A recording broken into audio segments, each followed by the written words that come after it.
Здравейте, приятели! Тази вечер съм решил да направим една баклавичка. За целта ще ни трябва едно краве масло, ванилия, лимонена киселина, една канелка, кори за баница, захар и 200 грама орехи и олио. Ето така, приятели, наредихме 2 кори, олио, захар, орехи. Сега слагаме следващите 2 кори. Ето така, приятели, слагаме следващите 2 кори и продължаваме пак по същия начин. Ето, че, приятели, нашата баклавичка е готова. Време е да я нарежем. Да я сложим във фурната, печем на 150 градуса, 45-50 минути минимум.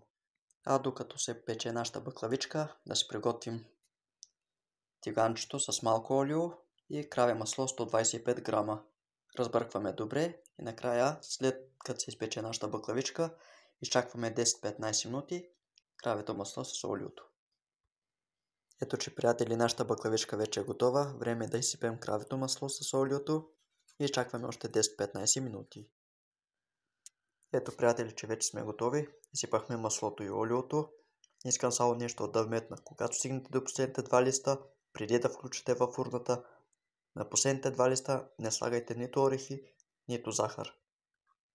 Докато изстива нашата баклавичка, приятели, време е да пристъпим към сиропа, който следва с следните съставки: чаша захар от 200-250 мл, канелата, лимонната киселина и ванилийката.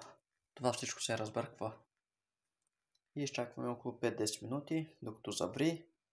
След това изсипваме сиропа в нашата баклавичка. Ето, приятели, че вече нашата баклавичка е готова, изцинала е, минали са 10-15 минути. Време е да се пристъпи към сиропа, който направихме, и ще го изсипем в нашата баклавичка, но за жалост вече утре може да опитаме да дегустираме, да хапвем вкусна, сладка и бърза, лесна рецепта от нашата баклавичка.